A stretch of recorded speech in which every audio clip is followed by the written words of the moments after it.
Bismillahirrahmanirrahim. Assalamualaikum warahmatullahi wabarakatuh. Asyhadu an la ilaha illallah wa asyhadu anna Muhammadar Rasulullah. La haula wala quwata illa billah, amma ba'du. Ya, para bunda semoga dirahmati Allah, berjumpa lagi dengan saya. Tentunya kita akan bahas sharing permasalahan rumah tangga ya. Harapannya di video kali ini bunda bisa mengambil ilmu dan bermanfaat untuk rumah tangga bunda ke depannya. Saya doakan di sini semoga ke depannya rumah tangga bunda bisa kembali membaik dan semakin harmonis. Amin ya rabbal alamin. Ya, kali ini bun saya akan bahas tentang permasalahan trauma ya. Masih merasa trauma dan terbayang-bayang perselingkuhan suami? Lakukan 4 langkah ini supaya trauma kembali netral. Ya, masalah trauma ya bun ya, memang ketika kita mengingatnya tuh memang susah-susah gampang ya buat kita ngilangin. Trauma itu sebenarnya diri kita dari kecil itu udah ada potensi buat merasakan trauma. Nah, tinggal traumanya ini bisa dirilis dengan baik atau tidak. Jika menumpuk dari kecil sampai besar itu menumpuk ya, dan akhirnya dia menjadi tumpukan trauma, maka diri kita biasanya akan merasa capek, lelah, sulit berpikir jernih, bahkan mengisolasi diri. Nah, apalagi ketika kita tahu ya dalam diri kita ada semacam tumpukan trauma dari kecil dan ketambahan trauma yang besar ya seperti tahu perselingkuhan suami. Nah, ini otomatis menambah kapasitas trauma yang cukup besar dalam diri kita yang makin membebani diri kita. Ya, kalau dibiarkan lama-lama ya bisa berujung depresi, endingnya mati rasa dan nggak mencintai diri sendiri. Imbasnya kebanyakan orang dalam fase seperti itu bisa dengan mudah mengakhiri hidupnya. Ya, kalau trauma itu sendiri bun, biasanya para klien saya analogikan seperti halnya benih ya, benih yang tumbuh dalam diri. Benih ini lama-kelamaan bisa terpupuk trauma. Setiap harinya dia akan semakin bertumbuh besar, atau benih yang ada dalam diri bunda ini, benih trauma ini pelan-pelan setiap hari bunda rilis dengan baik. Ya, itu semua tergantung dalam diri bunda. Sekarang saya pengen tanya sama diri bunda. Dalam kondisi sekarang, perasaan trauma yang bunda bayangkan, yang bunda rasakan itu seperti apa? Nah, silakan bunda bisa tulis di kolom komentar ya. Oke, saya tuh sering banget bun dapat curhatan dari klien saya ya. Beliau selalu bilang begini, Mbak Novi, saya tuh udah bilang ke diri saya sendiri buat ayo move on. Tapi kenapa ya setiap malam rasanya perasaan dan bayangan itu datang lagi. Tiba-tiba kebayang suami lagi sama pelakor. Tiba-tiba hati dada rasanya sesak. Dan pengen marah tapi nggak tahu harus gimana. Nah, kalau kondisinya sudah seperti ini dan terus-menerus terjadi pada dalam diri bunda, itu artinya trauma bunda sudah levelnya parah bun. Ya, bisa mengganggu kehidupan bunda sehari-hari, sulit fokus, rasanya sama suami bawaannya nggak nyaman, jadi nggak nyaman sama bunda, ya. Dan hal ini itu nggak cuma dialami 1-2 istri aja, banyak yang ngerasain hal yang sama. Tapi kabar baiknya Allah itu ketika mendatangkan penyakit juga satu paket dengan obatnya. Termasuk juga trauma. Trauma di sini juga bisa disembuhkan, bisa diredam. Ya. Tapi kuncinya bunda pelan-pelan dalam memulihkannya. Izinkanlah diri bunda dulu, minta persetujuan diri bunda dulu untuk ya saya pengen sembuh. Ya, saya harus pulih. Ya, apa-apa jangan disimpan sendiri. Dan jangan pura-pura kuat dan pura-pura bahagia di depan banyak orang. Ketika ada perasaan unek-unek ya yang ada dalam diri bunda, bunda bisa melampiaskannya atau mungkin mengeluarkannya sedikit yang demi sedikit ya dengan cara menulis. Tanya sama diri bunda, oke, saya ada trauma, saya masih belum sepenuhnya berdamai dengan diri sendiri, tapi hari ini saya pengen tahu, saya pengen menjabarkan trauma saya ini apa, unek-unek apa sih yang selama ini saya pendam. Kalau bunda pengen nulis, keinginan hati bunda pengen nulis, tulis semuanya. Kalau bunda pengen ngobrol ya di depan cermin, boleh bunda ngobrol dengan diri bunda sendiri. Atau bahkan bunda pengen semacam voice note untuk dikirim ke diri sendiri, ya boleh, nggak apa-apa. Yang penting bunda tahu trauma saya ini tuh berpusat di mana, penyebabnya apa, dengan berapa orang, ini Bunda tahu dulu ya. Dan 4 langkah yang bisa Bunda praktikkan di rumah supaya trauma Bunda atau batin Bunda bisa kembali netral adalah yang pertama, seperti tadi yang saya jelasin, terima dulu semuanya. Iya, saya memang menerima kejadian ini, ujian ini memang sangat menyakitkan dan saya belum memaafkan sepenuhnya.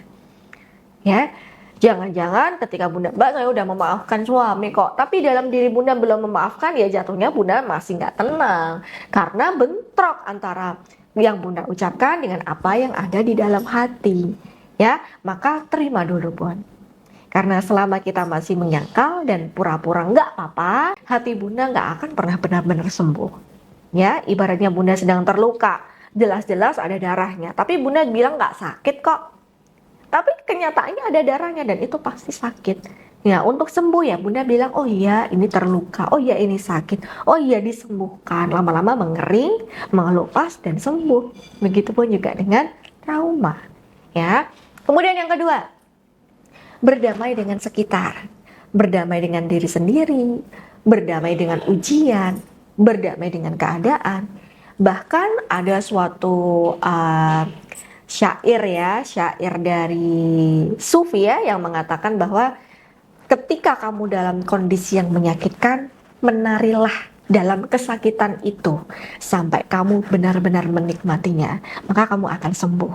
Ya, kenapa saat ini Bunda masih merasa, Mbak, kok saya nggak tuntas dengan trauma saya masih terluka terus, saya masih terbayang-bayang terus. Itu bisa jadi bukan Bunda nggak sembuh-sembuh, tapi Bunda belum paham titik traumanya itu di mana. Ya, mungkin Bunda selama ini menyepelekan trauma Bunda belum sembuh, tapi bilang aku udah sembuh kok Mbak. Bunda belum memaafkan, Bunda bilangnya aku sudah memaafkan. Nah, ini ada bentrok energi di situ. Atau bahkan Bunda bilang saya udah memaafkan suami, tapi dapat selentingan omongan dari sekitar Bunda, hati Bunda jadi sakit lagi. Dalam diri Bunda kemasukan trauma lagi karena teringat dengan kejadian itu. Ya, kalau kondisinya seperti itu, udah biarkan saja pendapat orang dengan pendapatnya. Bunda punya pendapat sendiri.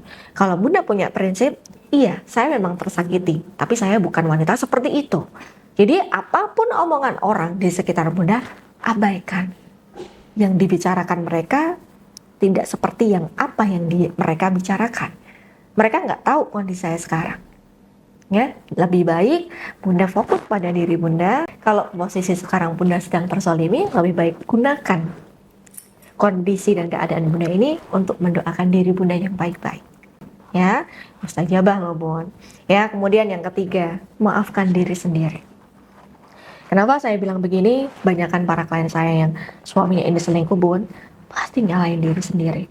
Nyalain diri sendiri ini bukan dari pemikirannya loh Bun. Kadang-kadang suami yang menyalahkan istri. Dia udah salah, tapi dia bilang, aku salah begini karena kamu yang gak becus ngurusin aku. Trauma lagi.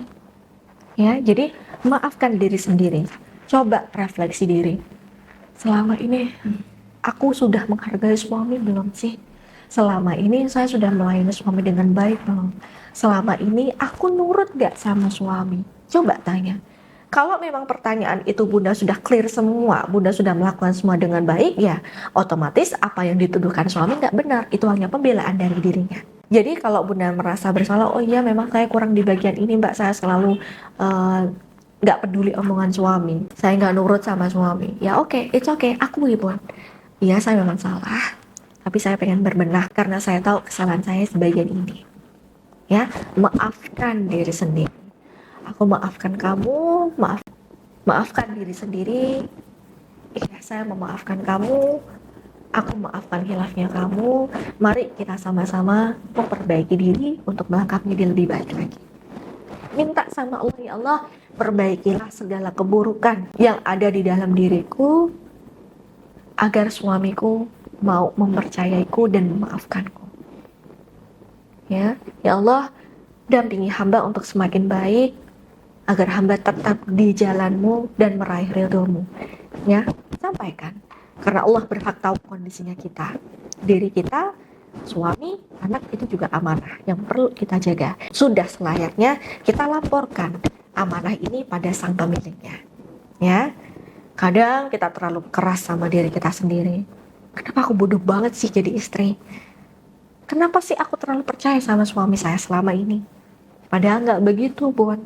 Bunda nggak bodoh, ya. Hal seperti itu bukan berarti Bunda bodoh, bukan berarti Bunda lemah, ya. Hanya saja mungkin karena watak suami memang kurang menghargai Bunda, atau bahkan mungkin melalui jalan ini Allah menegur Bunda supaya Bunda bisa kembali ke jalan yang baik menurut Allah, ya. Jadi sebelum diri kita memaafkan suami, kita maafkan diri kita sendiri. Kita rilis diri kita untuk memaafkan diri sendiri dulu. Kita bereskan diri kita sendiri, kuatkan diri kita sendiri sebelum kita berikhtiar untuk bikin suami kembali nyaman sama kita. Ya. Kemudian yang keempat, punya sumber kebahagiaan yang banyak. Kalau sumber kebahagiaan ini diibaratkan fondasi rumah dan diri Bunda ini rumah, ketika fondasinya cuma satu, satunya roboh, rumah roboh. Tapi kalau fondasinya banyak, sumber kebahagiaannya ini banyak, hilang satu fondasi atau bahkan fondasi ini keropos, dia nggak berdiri kokoh, Bunda masih bisa berdiri, punya banyak sumber kebahagiaan lain. Ya, bahkan kita itu kita akan diuji dengan berapa besar sih kita menggantungkan kebahagiaan pada apa? Pada barang itu akan hilang. Kita akan menggantungkan kebahagiaan pada suami, kita akan diuji dengan suami. Kita menggantungkan kebahagiaan pada anak, kita akan diuji pada anak. Pun ketika kita menyandarkan kebahagiaan pada diri kita sendiri, kita juga akan diuji dengan diri kita sendiri. Jadi kita bagi rata sumber banyak kebahagiaan kita mulai dari sekarang ya, Bu. Ya, salah satu kesalahan yang sering nggak disadari oleh banyak istri adalah menggantungkan seluruh kebahagiaan ini pada suami. Kalau nggak sama suami saya nggak bahagia, Mbak. Saya nggak pernah membimbing saya dengan cara seperti itu. Ya, bucin itu boleh, tapi kita harus atur dan kontrol kapan kita harus bucin. Ya, kadang bucin ke suami, kadang bucin ke anak, kadang bucin ke diri sendiri, dan kadang juga banyak kita bucin ke Allah. Perlu itu kita atur. Ya, Bun ya. Ya, ketika satu-satunya sumber ini ya mengkhianati kita, ya kita pasti akan runtuh seketika, Bun. Semangat kita akan hilang. Ya, dulu kita juga sering diingatkan Ali bin Abi Thalib ya, dimana ketika kita berharap sesuatu, pasti sesuatu itu akan mengecewakan kita. Jadi berharaplah dan bergantunglah kebahagiaan itu sama Allah. Ya, Bun ya. Jadi mulai sekarang bangun kembali kebahagiaan dan alirkan banyak pengharapan dan kebahagiaan kita hanya pada Allah. Ya. Oke, kemudian yang terakhir, contohnya seperti apa sih, Mbak? Ya, coba amati, Bun. Hal kecil apa sih yang bisa membuat Bunda merasa senang? Ya, ini konteksnya tadi untuk membahagiakan diri sendiri dan menciptakan kebahagiaan yang banyak dalam diri kita ya, Bun ya. Coba Bunda ingat-ingat mungkin hal apa sih yang selalu bikin aku senang lakukan? Oh iya, saya senang ketika saya bersosialisasi, ketika saya melakukan hobi, mungkin berkebun, atau mungkin Bunda menulis, atau apapun ya. Ini Bunda bisa lakukan hal itu. Atau mungkin me time, ya. Sesekali, sisihkan waktu 1 jam setiap hari untuk me time. Bilang ke suami ya, hari ini pulang kerja, aku mampir dulu ke kafe langganan kita ya. Aku pengen rehat sejenak. Nanti aku kalau udah pulang pasti kabarin ayah kok. Bisa dengan seperti itu, Bun. Ya, justru ketika kita pandai membahagiakan diri kita sendiri, kita punya banyak sumber kebahagiaan, suami di sini akan segan sama Bunda dan dia takut kehilangan Bunda. Ya, karena Bunda berbeda, bukan seperti istri pada umumnya yang menggantungkan kebahagiaan pada suaminya. Ya, kebahagiaan itu bisa tumbuh dari hal-hal kecil atau hal yang sederhana, Bun. Ya, kebahagiaan inilah energi positif Bunda juga akan kembali naik, mood Bunda kembali naik, dan energi positif ini akan menarik kebaikan-kebaikan yang lain. Ya, dan kalau energi Bunda di sini sudah terang, udah bagus gitu ya, dengan diimbangi ikhtiar lahir dan batin dengan seimbang, insya Allah akan lebih menarik cinta, rizki, ketenangan, juga kebahagiaan hidup. Nah, energi positif dalam diri kita itu sifatnya naik turun, Bon. Ya. Nah, bagaimana pertanyaannya untuk kita bisa menstabilkan energi positif itu? Nah, caranya Bunda bisa mengimbangi atau minta bimbingan dengan orang ya yang ahli dalam bidang tersebut untuk membimbing dan mendampingi Bunda untuk menjaga energi positif Bunda tetap stabil. Karena istri ini ya yang memiliki kekuatan energi positif yang kuat dan besar, dia mudah untuk mempengaruhi anak dan suami untuk tertular kebaikan dalam dirinya. Ya. Nah, untuk kali ini biasanya saya bantu para klien saya untuk terapi buka aura, Bon. Dan alhamdulillah kabar baiknya di akhir bulan Mei ini saya ada agenda terapi buka aura di Jakarta. Nah, untuk informasi lebih lengkapnya silahkan Bunda bisa japri aja Bun sama Karina ya, minta jadwalnya. Ya, nanti akan di-share lokasinya mana. Ya, oke. Saya kira cukup ya. Semoga sedikit ilmu yang saya sampaikan ini bisa Bunda praktikkan dan bisa bermanfaat untuk rumah tangga Bunda. Amin ya rabbal alamin.